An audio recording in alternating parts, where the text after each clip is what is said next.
Bueno, no sé si ya se fijaron en esta identidad visual que tenemos este año y si se están preguntando qué quiere decir, qué hay ahí, cuál es el mensaje, qué significan estos colores, estos tres punticos, estas caritas. Esto está muy bien explicado en el video que vamos a ver a continuación. La creación de este logotipo toma como inspiración la cultura maya. En el sagrado libro del Popol Vuh se relata la leyenda del hombre del maíz. Mucho tiempo antes, cuando el mundo iniciaba, solo existían el cielo y el mar. Al ver lo solitario que estaba, los dioses crearon árboles, animales y montañas. Sin embargo, querían crear a un ser perfecto que los venerara. Primero, crearon a un hombre de lodo, pero este no podía realizar actividades básicas. Luego, hicieron un hombre de madera, que podía hablar, pero carecía de sentimientos. Insatisfechos, los dioses decidieron tomar una mazorca de maíz y con su masa blanca crearon al hombre de maíz. El maíz les permitió ver, pensar, amar y hablar, impregnando su esencia y convirtiéndose en su sangre. Así, los hombres de maíz poblaron la tierra, enseñando a sus hijos a respetar la naturaleza y a venerar sus raíces. El maíz se convirtió en la base de la cultura mexicana y latinoamericana. Este logotipo se inspira en los glifos mayas y la cultura del maíz. En su base, los números mayas representan el decimoforo, sólido como la penca del maíz. Los 3 granos dentro de la hoja simbolizan los 3 ejes temáticos y los 3 días del foro. A la derecha, los niños de maíz crecen fuertes y sanos, gracias a la alimentación nutritiva desde nuestras culturas prehispánicas. En la parte superior, vemos el espacio de la escuela, reflejando el compromiso de los países en proteger y nutrir a su niñez.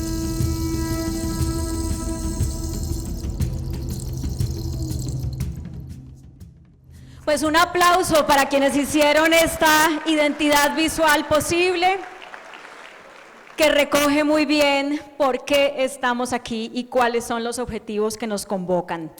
Este año hay un inicio diferente. Vamos a hacer primero un preámbulo y luego sí vamos a hacer la inauguración. En el preámbulo lo que vamos a dar es el contexto regional de lo que nos ocupa, de los programas de alimentación escolar. Para eso voy a invitar aquí al escenario a Carmen Burbano, que es directora de la Unidad de Alimentación Escolar y Protección Social del Programa Mundial de Alimentos. Ella va a ser la moderadora de esta sesión de preámbulo de alto nivel que hemos titulado, como les decía, el contexto regional, desafíos actuales para la alimentación escolar en América Latina y el Caribe. Mientras nos acompaña Carmen, que es un gusto verla de nuevo, le voy a dar también la bienvenida a los panelistas en el orden en que van a intervenir y les voy pidiendo que por favor se acerquen también al escenario.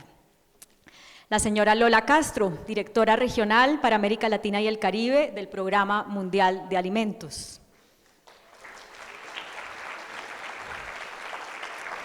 La señora Daniela Truco, oficial senior de Asuntos Sociales de la Comisión Económica para América Latina y el Caribe, la CEPAL. El señor Andrés Morales, representante en México de la Organización de las Naciones Unidas para la Educación, la Ciencia y la Cultura, la UNESCO.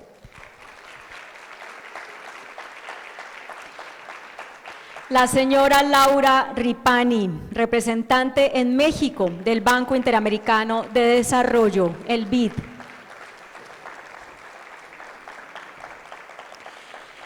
El señor Harold Alderman, investigador senior del Instituto Internacional de Investigación sobre Políticas Alimentarias, IFPRI.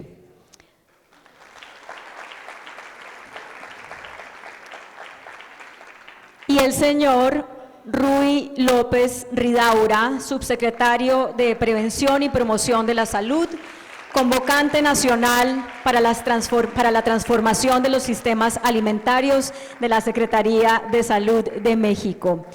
Un panel de lujo. Carmen, adelante. Bienvenidos, bienvenidas.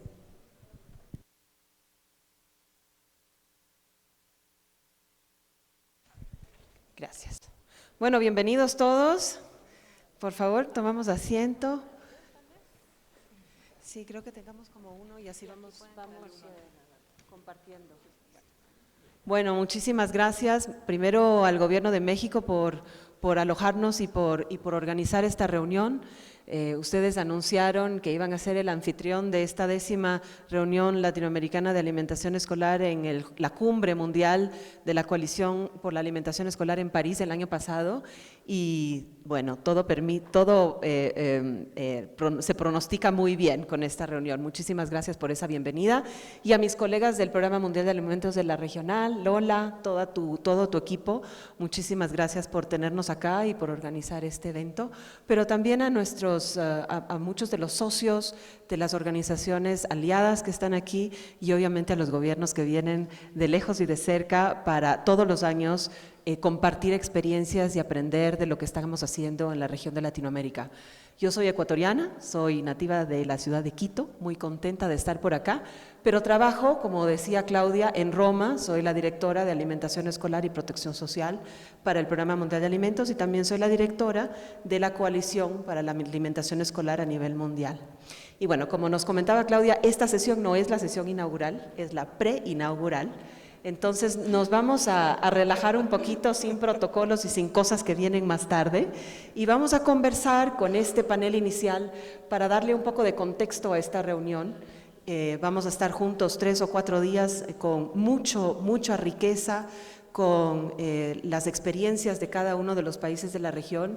Y entonces en este panel lo que queremos hacer es ubicarnos en el contexto global, que lo voy a dar yo, y después un poco las visiones del nivel regional de las distintas agencias que están aquí representadas. Bueno, lo que está haciendo América Latina en materia de alimentación escolar y nutrición en general, en la transformación de sus sistemas alimentarios, es ejemplo a nivel mundial. Pero quisiera decirles que obviamente lo que está pasando en la región es parte de un movimiento internacional. Un movimiento que empezó hace ya muchísimos años, pero que tuvo un auge a partir de la pandemia en el 2021, cuando, y todos ustedes yo creo que lo saben, lo han vivido, con el cierre de las escuelas que sucedió con la pandemia, el 90% de los niños a nivel mundial tuvieron que irse a sus casas y con ello también colapsó este sistema de protección social, el más grande que apoya a niños a nivel de todo el mundo.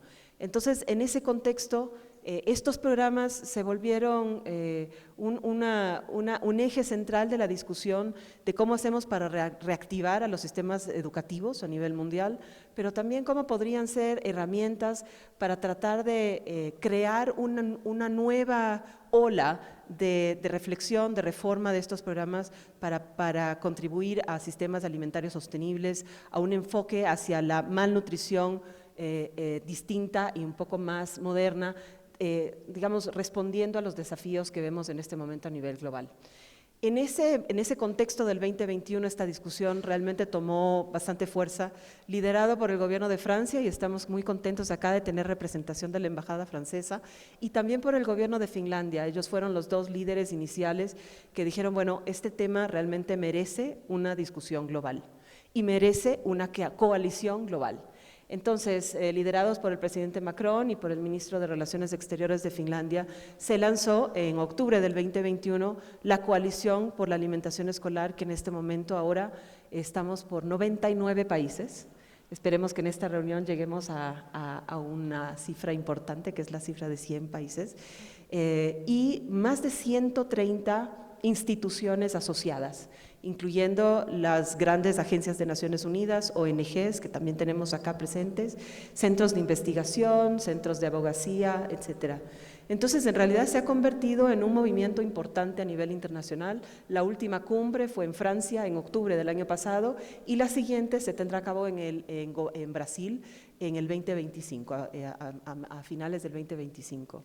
Así es que estamos desde el Programa Mundial de Alimentos con nuestros aliados, con UNICEF, con UNESCO, con la FAO, con la Organización Mundial de la Salud, con el BID y otros que están aquí también, apoyando a los gobiernos para ver cómo estos programas se pueden ampliar su cobertura, porque si bien en esta región gozamos del liderazgo de muchos gobiernos y una cobertura importante de estos programas, de todas maneras lo que vemos es que en países de bajos ingresos todavía la cobertura es deficiente. Entonces, sí estamos hablando de un tema de acceso que ojalá se pueda poner sobre la mesa en la reunión durante los próximos días.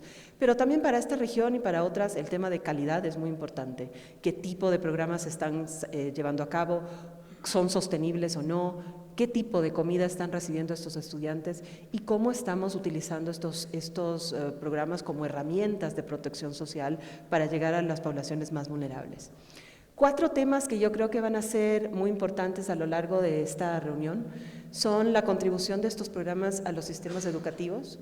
Sabemos que a nivel mundial tenemos una preocupación muy grande sobre un sector de educación que necesita reactivación, necesita una transformación, como fue la cumbre también de educación del 2022, y la contribución que tienen estos programas al sector educativo. Pero también, y lo saben muchos de ustedes acá, la conexión de estos programas con sistemas alimentarios, con el tema de cambio climático, con el tema de malnutrición, es otro tema importantísimo que se pone sobre la agenda en esta reunión. Tercero, el tema de protección social, como ya le mencioné, es muy importante lo que están haciendo los gobiernos en esta región sobre temas de acceso a los más vulnerables y la lucha contra la pobreza a través de estos programas como parte de sistemas de protección social a nivel nacional. Y en esta región también muchos de los países han sido pioneros con la respuesta a desastres a través de programas de alimentación escolar, entre otros. Entonces, muchos sectores que están conectados con esta agenda. A nivel latinoamericano tenemos todos ustedes, todos los gobiernos, están llegando más o menos a unos 80 millones de niños. Esto es una región que es muy fuerte en esta agenda. A nivel global se llega a 418 millones de niños todos los días. Entonces sí estamos hablando de una red importantísima, de una contribución enorme. Todos los años los gobiernos invierten entre 48.000 y 50.000 millones de dólares en esta agenda, entonces también estamos hablando de un mercado importante de alimentos y por eso la conexión con sistemas alimentarios. Entonces, bueno, muchos desafíos que sabemos que van a discutir durante estos días y empezamos con mi panel, que tengo el lujo de tener acá a mis copanelistas para que nos ayuden un poco a desgranar los grandes desafíos que enfrenta la región y cómo podemos contextualizar esta reunión. Empezamos por Lola, mi colega Lola, directora regional de América Latina para el PMA. Y bueno, como primera intervención, Lola, cuéntanos cuáles son los desafíos principales que ve el PMA en Latinoamérica en temas de sistemas alimentarios y con eso conectado a la alimentación escolar. Bienvenida. Gracias, Carmen. Y bueno, muchísimas gracias al Gobierno de México de nuevo, Rui, y a todos y todas por esta invitación excelente de estar aquí con ustedes. Carmen, tú lo has mencionado, ¿no? Digamos que no todos los problemas empezaron con el COVID-19, pero el COVID-19 nos demostró que teníamos problemas donde pensábamos que no los teníamos. Los sistemas alimentarios realmente estaban rotos, no funcionaron, cuando de pronto nos fuimos todos a casa. Y realmente no solo sufrimos de una inflación de los precios de alimentos, sufrimos también de los niños estando en casa y la pérdida de educación y conocimiento, pero también yo quiero enfocarme en América Latina y el Caribe y cómo vimos que antes del COVID era una región donde teníamos muy pocas personas en inseguridad alimentaria y nutricional y desnutrición, pero aumentó hasta 3 y 4 veces el número de personas en inseguridad alimentaria y nutricional, incluso después del COVID. En este momento estamos en el 2024 y aún podemos decir que estamos en un periodo post-COVID. El Programa Mundial de Alimentos, en los países donde trabajamos, tenemos calculado aproximadamente casi 10 millones de personas en inseguridad alimentaria severa en Latinoamérica y el Caribe solamente. Antes del COVID había apenas 2,5, 3 millones de personas. Ahí podemos ver. Otro grave problema que surgió y que ha surgido y que tenemos también en esta región y que es un desafío para todos nosotros, incluyendo para la alimentación escolar, es el costo de nuestra dieta saludable. Lamentablemente acabamos de recibir el estudio que está realizado por 5 agencias de Naciones Unidas, que es el estudio de seguridad alimentaria y nutricional, que se ha publicado ahora en junio del 2024, y nos dice que nuestra dieta saludable en América Latina y el Caribe ha aumentado un 10% con respecto al año pasado. Antes era $4.08 por persona día estamos hablando ahora de $4.6 por persona día. O sea, se nos convierte en mucho más caro alimentar a nuestra familia y, claro, alimentar a nuestros niños. La crisis climática, también la mencionaste, que nos afecta enormemente a nuestros países. Vimos hace apenas un mes cómo el huracán Beryl pasó por el Caribe, destruyendo infraestructura, destruyendo medios de vida y dejando a muchas niñas y niños sin escuelas y también a la familia sin medios de vida. Entonces tenemos una región muy afectada por la crisis climática. Sí. 40% de los eventos climáticos fuertes del mundo suceden en América Latina y el Caribe. Y quiero acabar porque sé que solo tengo 4 minutos, ¿verdad? Y bueno, dos cosas más. Tenemos también en Latinoamérica y el Caribe un desafío que es la doble carga de la desnutrición. Siempre hablamos de la desnutrición como que no tenemos adecuada alimentación, etcétera. Pero también tenemos un grave problema de obesidad y de sobrepeso en nuestra región, que aumenta y se debe realmente a una mala alimentación y una mala diversidad. 50 millones de niñas y niños en nuestra región tienen obesidad o sobrepeso. Realmente hay muchos desafíos, Carmen, y mucho que trabajar. Lo dejo ahí. Gracias. Okay. Y mil gracias por ayudarme a mantener el tiempo. Les voy a pedir a mis panelistas también que nos ayuden, porque obviamente acá Claudia me imagino que nos va a avisar cuando ya tenemos que terminar. Y antes de ir a nuestra siguiente panelista, les doy un tiempo. Esta sesión tiene intervenciones en inglés, entonces si es que necesitan traducción, por favor, asegúrense de tener sus audífonos, sus cosas antes de las próximas intervenciones. Pero vamos con Daniela Truco de la CEPAL, nuestra colega de la CEPAL, oficial de Asuntos Sociales de la División de Desarrollo Social de la CEPAL y obviamente con su larga trayectoria de análisis de datos regionales. Tal vez, Daniela, si puedes complementar un poco la intervención de Lola con un énfasis también sobre lo que sabemos que le afecta más a la niñez en la región. ¿Cuáles son los principales desafíos que ve la CEPAL? Muchas gracias, Carmen. Muchas gracias al Gobierno de México y al PMA por la invitación. Encantada de estar aquí. Bueno, contarles que en términos de contexto regional, la CEPAL está hablando de que la región enfrenta una crisis del modelo de desarrollo que se expresa en 3 trampas principales. Una de bajo crecimiento económico, una de alta desigualdad y una tercera de baja capacidad institucional y de gobernanza. En el último estudio económico que publicó la CEPAL hace algunas semanas, vimos que la región se mantiene estancada en esta trampa de bajo crecimiento y que viene acompañada de un mal desempeño de la inversión y una baja productividad laboral, a lo que se suma poco espacio interno para implementar políticas macroeconómicas de reactivación y la incertidumbre a nivel global. Durante la última década, los países de la región han crecido a una tasa promedio de 0,9% en el periodo 2015 a 2024. Y la CEPAL proyecta que la región se va a mantener en esa trayectoria con un bajo crecimiento y este año se espera una tasa promedio de 1,8%. La ralentización del crecimiento económico hace más difícil la recuperación plena del empleo y aumenta el riesgo de informalización en una región que sabemos que tiene altas tasas de informalidad. Y a la vez el problema de la inflación que impacta negativamente sobre los ingresos reales. Más allá de poder acelerar el ritmo de creación de puestos de trabajo, el verdadero reto es crear además empleos de calidad.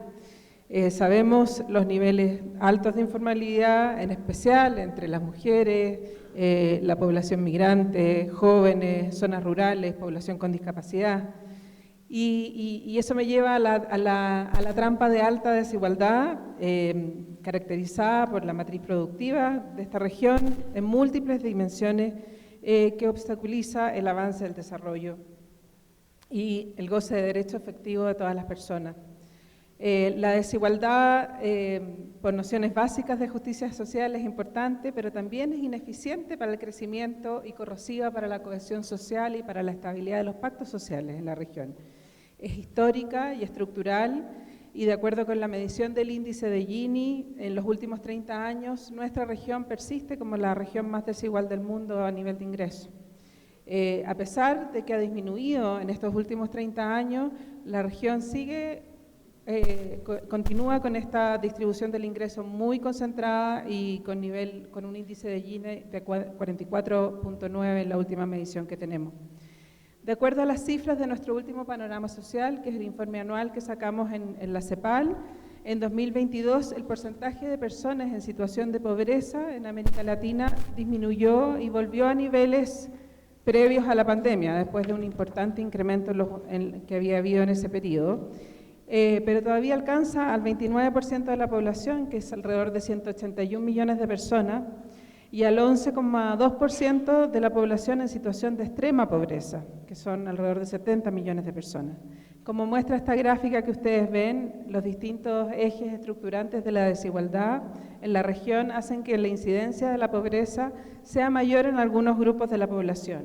Y quiero llamar la atención en particular a la población de niñas, niños, adolescentes que enfrentan una incidencia de la pobreza mayor que el resto de la población. En 2022 alcanzaba al 42,5% de la población entre 0 y 17 años, que se encontraba en situación de pobreza comparado con el 29% de la población total, mientras que el 19,5% se encontraba en pobreza extrema, comparado con el 11% de la población total. Una de las expresiones más graves de la pobreza, y particularmente de la pobreza extrema, es la inseguridad alimentaria.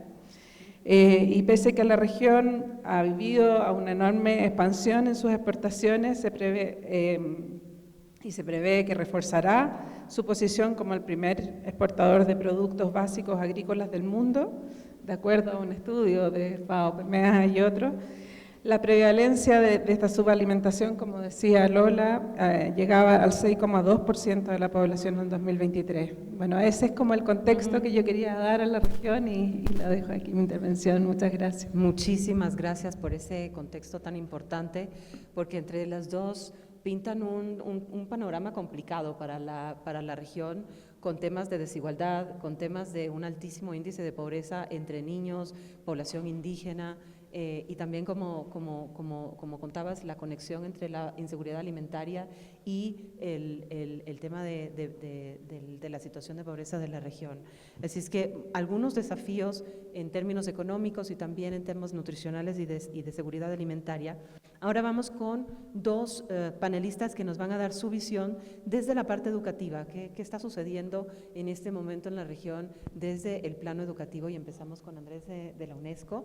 Nuestros colegas de la UNESCO a nivel global y también en varias regiones están colaborando con nosotros justamente porque esta discusión es uno de los insumos un poco más importantes con el tema de acceso y rendimiento y aprendizaje. Entonces, uno de los sectores más importantes de la discusión que nos compete en estos próximos días es su contribución al sector educación. Entonces, bueno, Andrés, bienvenido. Cuéntanos, por favor, desde la UNESCO, ¿cuál es la mirada regional? Bueno, muy buenos días a todas y a todos. Un saludo muy especial de nuestra directora regional, Esther Cuixlarush, quien desafortunadamente le cancelaron su vuelo a último minuto y no puede acompañarnos. Me complace mucho saber que hay tantas personas de instituciones educativas acá presentes. Yo creo que es muy importante que cada vez más la política educativa preste especial atención al tema de alimentación escolar, y me complace mucho ver a tantos representados aquí. Cuando uno ve la situación de la educación en la región, ahora Daniela nos hablaba que hay una crisis de modelo de desarrollo y por supuesto la educación no está ajena a esa crisis.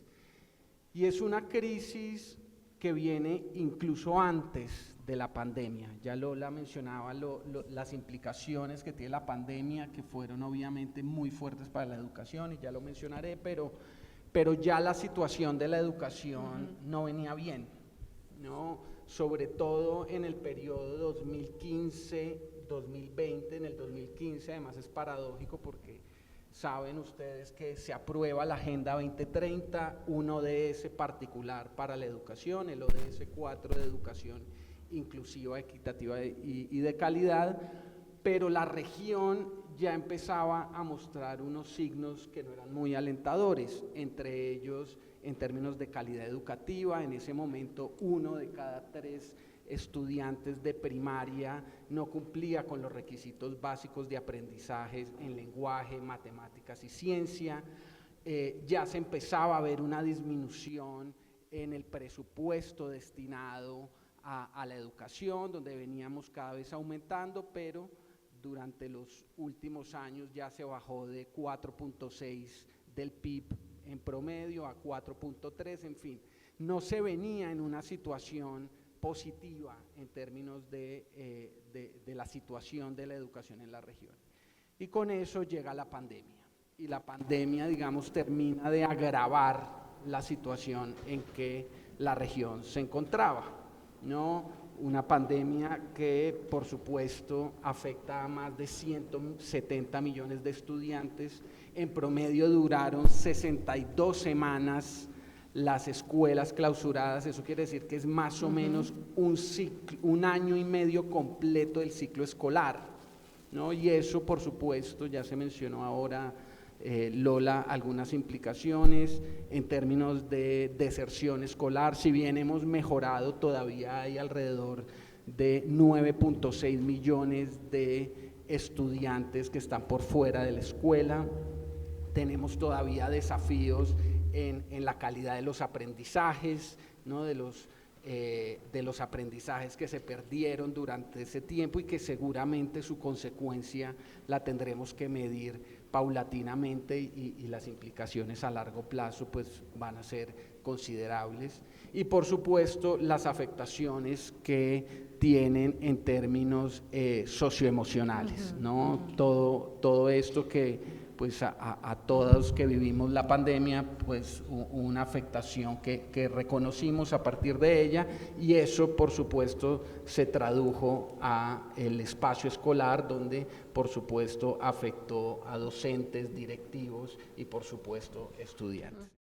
Estos programas para realmente ayudarnos a hacer frente a muchos de los desafíos que hemos encontrado acá, pero obviamente temas, por ejemplo, de cobertura y temas que creo que también estabas resaltando, Harold, que es, obviamente, esta es una política que tiene que ser entendida como parte de un sistema mucho más complejo y más completo de políticas, tanto educativas como de salud y de sistemas alimentarios. No es la solución y digamos, la única solución, ni la solución dorada que nos va a ayudar con todo, pero justamente es un pilar de esas aproximaciones.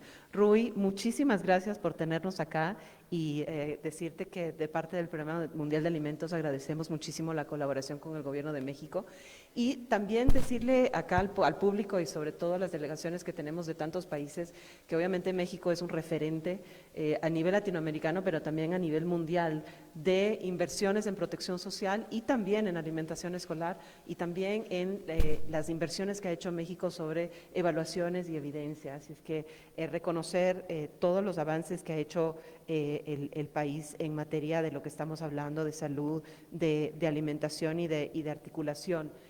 Danos por favor tus palabras iniciales también, como para ayudar a redondear el panel, sobre, desde la perspectiva de México, cuáles son los desafíos principales que enfrentan ustedes, pero también si nos quieres compartir qué es lo que piensas acerca de la región. Muchísimas gracias, Carmen, y para mí es un honor estar aquí en este panel, y bienvenidos. Bueno, ya ahora en la sesión de inauguración ya daré los agradecimientos correspondientes, pero pues bienvenidos a México, a todas y todos, muchas gracias.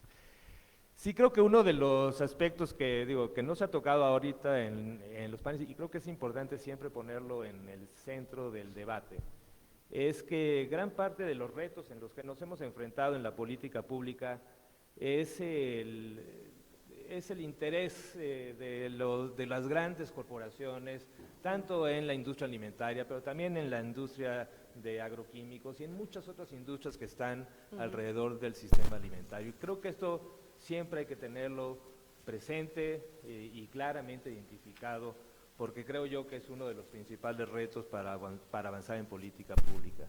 Nosotros desde un inicio en este sexenio vimos la necesidad de conformar este grupo intersecretarial, GISAMAC. Era un grupo intersecretarial que lo que tenía como claro es gran parte de las políticas públicas que tienen que ver con alimentación de cualquiera de los sectores.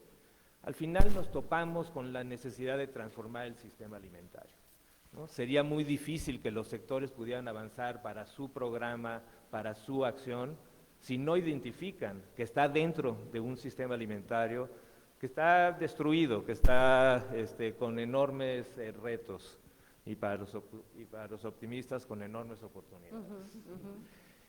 El problema, tenemos un sistema alimentario que está produciendo en una gran cantidad alimentos que al final, o productos primarios que al final se convierten en alimentos procesados y ultraprocesados, los cuales invaden los ambientes en los que se mueven las personas y cada vez son más accesibles, más baratos, más cercanos, más fáciles de encontrar.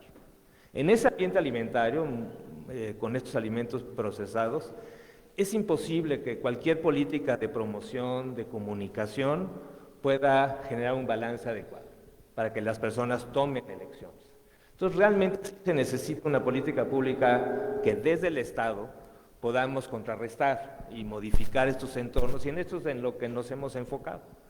Pero no solamente eso, sino también es conocido, y ya se tocará, que el mismo sistema alimentario está generando una proporción muy importante de los gases de efecto invernadero y un impacto ambiental cada vez más progresivo por la gran agroindustria de grandes extensiones, sin ningún control claro de su mitigación hacia el daño en el ambiente.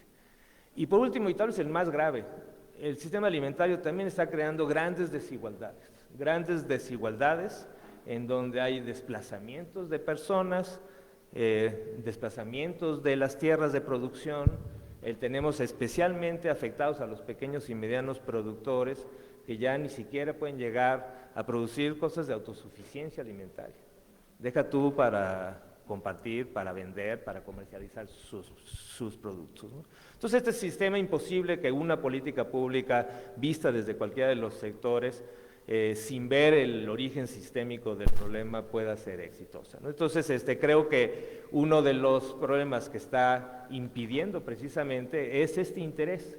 Entonces, si tenemos políticas públicas que no están blindadas del conflicto de interés de las grandes corporaciones, pues nos vamos a encontrar situaciones como que las que vivimos en todos los países, que cada vez que avanzamos en una política pública, esta misma se judicializa,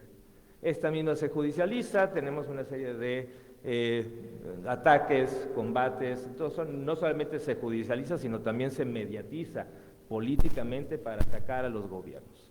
Si no avanzamos en esta parte, y creo yo, y por eso ha sido gran parte de mi interés de participar mucho en estas regiones, en reuniones regionales, es que hay que identificar que mucho de este interés viene de corporaciones transnacionales. Son las mismas corporaciones que están modificando, blindando, estorbando, impidiendo la progresión de las políticas públicas, y por eso sí necesitamos un marco regulatorio más global. Va a ser muy difícil que en cada una de estas situaciones, cada uno de los países estén enfrentando los mismos problemas, y es por eso el llamado a cada vez tener marcos regulatorios mucho más sólidos y mucho más regionales que lo que tenemos, ¿no? Y ese sería para mí el principal problema. Muchísimas gracias por poner sobre la mesa este tema importantísimo que es el tema de la política, el diseño de las políticas y de marcos legales también, que sean... que tengan la intencionalidad realmente, porque justamente lo que vemos en otras regiones también es que hay muchas maneras de armar un sistema como un programa como alimentación escolar. Los niños pueden comer pizza y de alguna manera llamarlo alimentación escolar, o pueden comer una alimentación saludable, balanceada, con comidas locales, etcétera. La distinción entre esas dos políticas públicas es enorme, pero tiene que ver con una decisión estatal, tiene que ver con la responsabilidad del Estado a la hora de diseñar estos programas que sean tanto saludables y que ayuden a un tema de hábitos alimenticios, a una relación de los niños con la comida, pero también con el tema de dónde viene la comida, de dónde vienen los alimentos y la conexión con el sistema agrícola y el sistema alimentario. Así es que muchísimas gracias, Rui. Voy a preguntar a mis colegas y ¿cuánto tiempo tenemos? No tenemos. ¿No puedo hacer como una ronda relámpago para cerrar? ¿Un minuto cada uno? Ya. Ok, porque sí quiero que tengamos la oportunidad para ustedes de que nos den en un minuto algo positivo, algo para dejarnos, para empezar esta reunión, con cuáles son las oportunidades o las cosas que ustedes quisieran abordar en esta reunión. Lola, empezamos contigo, relámpago. Sí, menos mal que no me dejaste con toda mi negatividad. Sí, creo que no vale la pena que terminemos así. Sí. Pero voy a seguir un poco sobre Rui. Un punto que yo creo que tenemos que trabajar muchísimo más y ver cómo lo hacemos es el abordaje multisectorial. Estamos aquí, salud, seguridad alimentaria, nutrición, educación, agricultura, y a ver cómo conseguimos que el abordaje, que hablemos y que nos juntemos para lograr los objetivos finales. Y les voy a dar un ejemplo de cómo podemos hacer eso. Un ejemplo, tenemos un estudio que hemos hecho de hecho con la CEPAL y WSP, tenemos una metodología ahora que mide el resultado de las compras locales de agricultura familiar llevada a instituciones. Y lo hicimos en Guatemala y Honduras. Y muy simplemente, un estudio muy rápido de 10 años nos dice que hemos comprado aproximadamente 14.000 toneladas de alimentos en cada uno de estos países por año. Pero ¿cuál ha sido el impacto? El impacto es impresionante. El impacto es que se ha creado empleo. 42.000 empleos se han creado en cada uno de los países por estas compras. Que ha habido también un aumento del ingreso bruto por agricultora y agricultor de $1.865 por agricultora o agricultor. Impresionante, 2.4 veces la línea de pobreza internacional. Hemos avanzado con esa compra local a instituciones. Y también que hemos reducido además el impacto que todos estamos buscando, tener una menor emisión de gases carbono, y hemos reducido 770 toneladas de gases de carbono al hacer esas compras. Es decir, trabajemos multisectorialmente y tengamos resultados de impacto y midámoslos y podamos avanzar. Pues a ver si hacemos más esta vez. Gracias.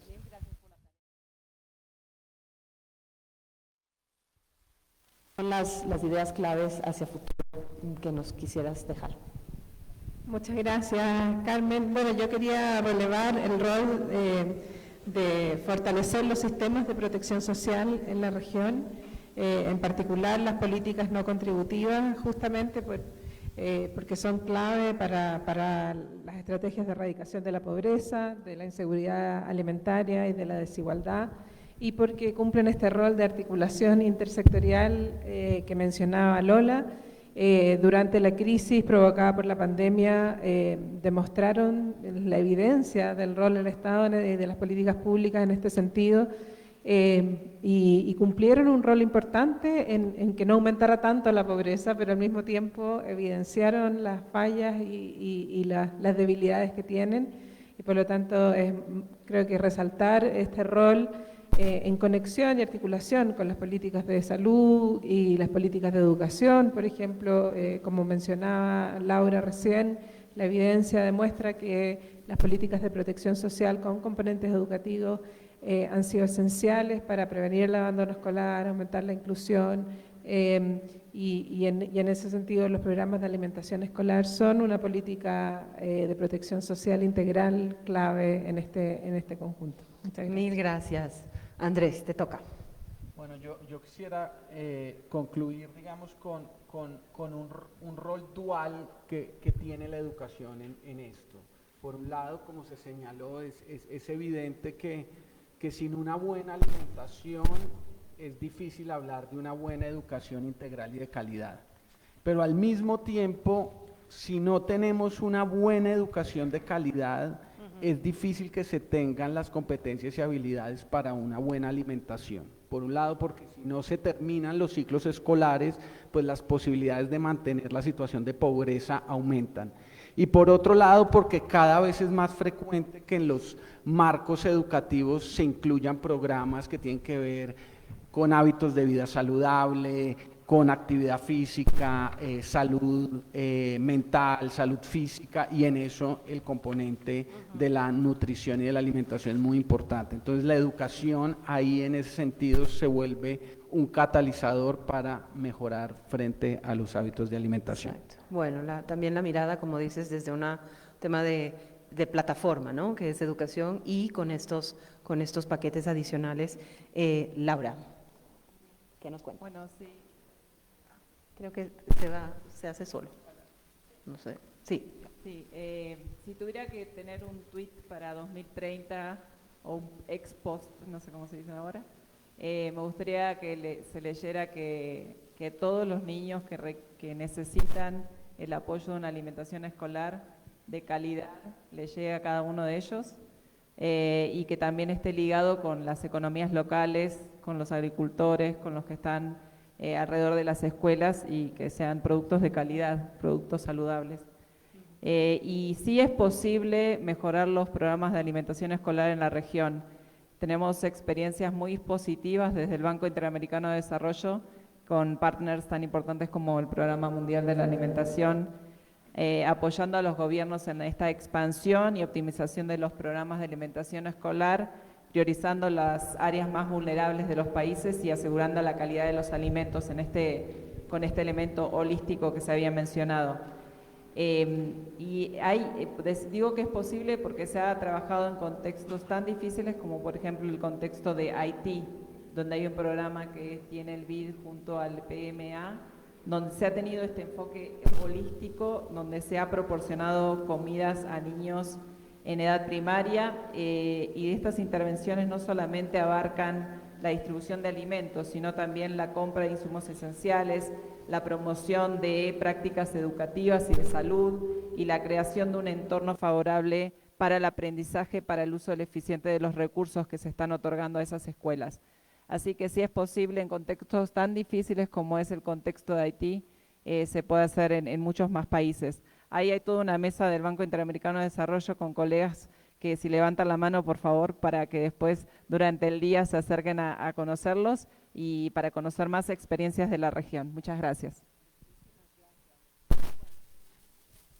Pues con Rui, creo que mis colegas me van a matar si nos demoramos un poco más, así es que, Harold, un tweet, post, lo que sea.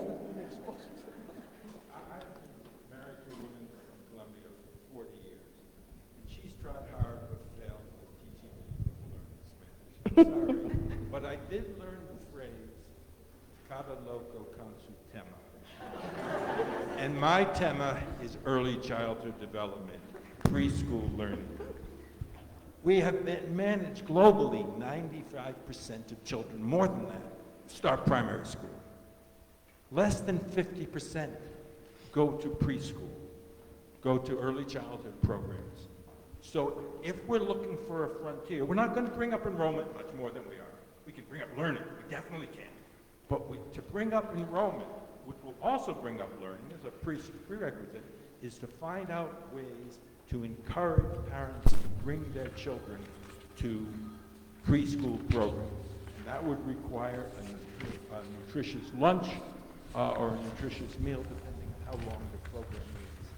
And this is, I think, one of the frontiers for school meal programs.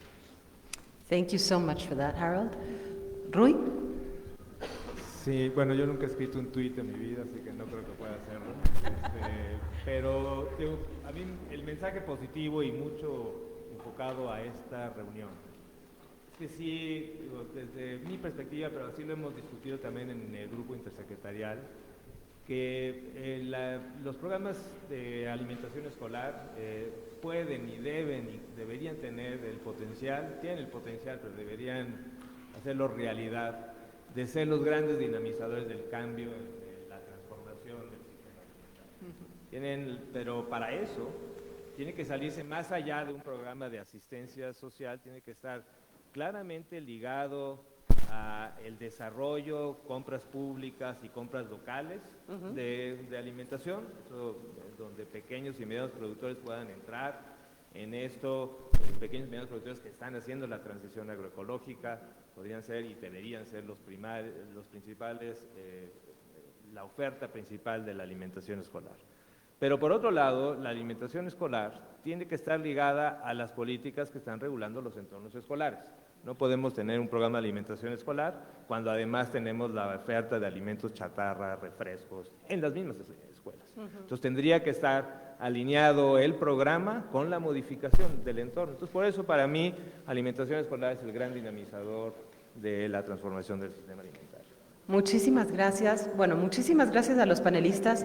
Obviamente sus intervenciones han sido bastante completas. Yo quería resaltar dos cosas que creo que han estado implícitas y se han tocado, pero tal vez no en otros paneles se van a tocar. Uno es el tema de género, que es muy importante, creo, tomar en cuenta los aportes de estos programas a desigualdades y sobre todo de género. Y el otro que es importantísimo en esta región, porque ustedes están realmente sentando, creo, las bases para una conversación internacional, que son los enfoques interculturales para estos programas. Es muy importante entender que estos programas y la diversidad del continente, de poblaciones indígenas, afro, latinoamericanas y otros, tienen una voz importantísima en estos programas, en el diseño de esas políticas que tienen que ser adecuadas a las necesidades de esos pueblos y que también son parte importante de esas inversiones en protección social. Así es que solamente quería meter esos dos temas que creo que son parte de la agenda que vamos a desarrollar. Les deseamos una muy buena reunión regional de alimentación escolar y muchísimas gracias nuevamente a nuestros anfitriones. Claudia.